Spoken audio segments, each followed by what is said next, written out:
తీసుకుంటానని చెప్పారు. పాదయాత్రలో కుటుంబాన్ని కలిసా. ఆ పిల్లలు ఈరోజు పెద్దవాళ్ళయ్యారు.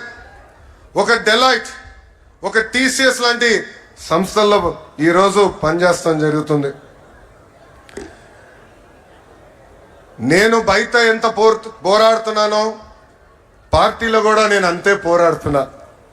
నా లక్ష్యం ఒకటే, పార్టీ కోసం అహర్నిశలు కష్టపడిన కార్యకర్తల నాయకులకి గుర్తింపు ఉండాలి. గ్రామ స్థాయి నాయకులు రాష్ట్ర స్థాయికి ఎదగాలి, పాలిట్ బ్యూరో రూమ్లో అడుగు పెట్టాలనేదే నా లక్ష్యం. పార్టీ ముందు ఒక ప్రతిపాదన ఉంచాను. 3 టర్మ్లు ఒక పదవి చేసిన తర్వాత పై పదవికైనా వెళ్ళాలి, లేదంటే ఒక్క టర్మ్ బ్రేక్ తీసుకోవాలి. జాతీయ ప్రధాన కార్యదర్శిగా నేను ఈరోజు 4వ టర్మ్లో ఉన్నాను. గౌరవ అధ్యక్షుడు వారిని నేను కోరేది ఆ సంస్కరణ నాతో మొదలు పెట్టాలని ఈ సభాముఖంగా నేను కోరుతున్నాను. ఇది జరిగితేనే పార్టీలో కదలిక వస్తుంది. యువతకి రెక్కలొచ్చి రాజకీయాల్లో మెరుగైన అవకాశాలు వస్తాయి.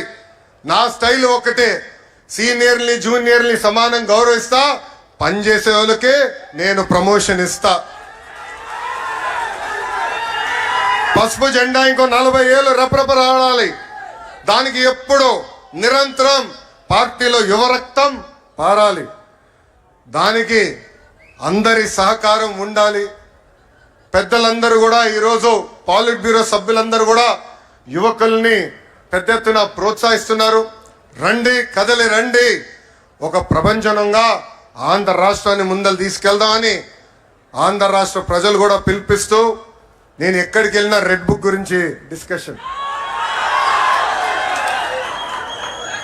నేను అనుకున్నా రెడ్ బుక్ గురించి మాట్లాడాల్సిన అవసరం లేదు. ఎందుకంటే రెడ్ బుక్ చెప్పగానే కొంతమంది గుండుపోటు వస్తుంది.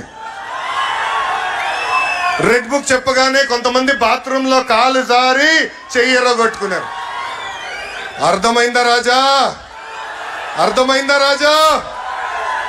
అధికారంలో ఉన్నామని గర్వం వద్దు, ఈగోలు వద్దు. అందరం కలిసికట్టుగా ప్రజల కోసం, కార్యకర్తల కోసం అహర్నిశలు కష్టపడాలని మీ అందరూ